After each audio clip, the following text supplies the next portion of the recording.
So one of the scariest and coolest things that happens in this film is your transitional scares. So to kind of paint what that is without giving away too much for those who haven't seen the film yet, it's when you're building up a moment of intensity and then you break it, but you don't break it in a traditional way. You use what's happening in the next scene, like a car rolling up and a horn going off, to kind of create that fluidity. And so I'm curious about creating that fluidity, and if what you may have pulled from in your life of movie watching that may have snowballed that into what it is. Yeah, I think I'm always trying to look for ways to do something unexpected, and the movie is such an experiment in just tension and anxiety that it felt like there was a real opportunity to use some of those transitions like you were talking about to just add an extra layer of nails on the chalkboard that are just, making it that much worse in an unexpected way. Right. Did you have to get like mathematical about it at all with, like one scene in particular is with Trevor and Rose, they're talking in the car and there's just some space to the left or to the right of them. And because of what you show earlier in the film, we're, as an audience, wondering, is something gonna appear in the background? So when do you decide, let's keep that momentum building? Okay, now let's push the red button.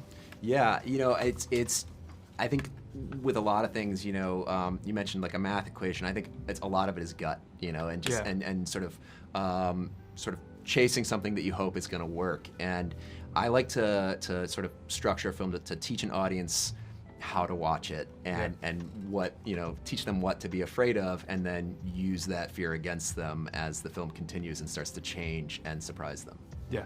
So what about like creating the visual language? You spoke a little bit about it last night, but it's, as a horror fan, it's fun to see like, drone shots, they're being flipped upside down, and close-ups, and just creating that visual language and trying to also, I guess, maintain that fluidity as well. Yeah, definitely. I mean, I think, I wanted the film to feel very experiential, and my DP and I, Charlie Saroff, we worked very hard to create a really specific visual language for the film that would sort of place you in the anxiety of the character, and when her world is turning upside down, our world is turning upside down, and just to constantly, make you feel what she's feeling through the visual language of the film. Yeah.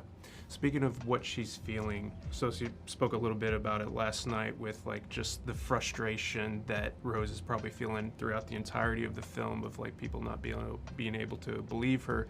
And I'm curious, does exploring that, does it give you more patience now, like with like having a conversation with somebody and having some like human empathy or an understanding of who they are and like what they may be going through? Yeah, I think that's the goal of the film, is to sort of hopefully like get audiences to sort of reconsider or look differently at what it might be like for somebody who is, experiencing something that's very hard to describe, that, only they're experiencing it and they're trying to explain it to people around them.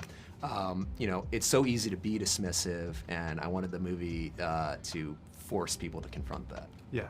How do you know if moments that are scary, if they're clicking and working on set? Because obviously it's very different when you have music to accompany it, maybe some little post-production flares and things like that to kind of punch it up. But how do you know if it's working on set?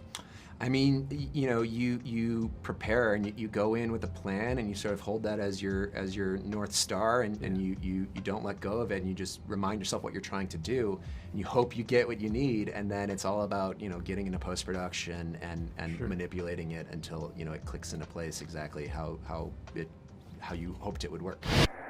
I'm just really scared that something bad is going to happen. Rose.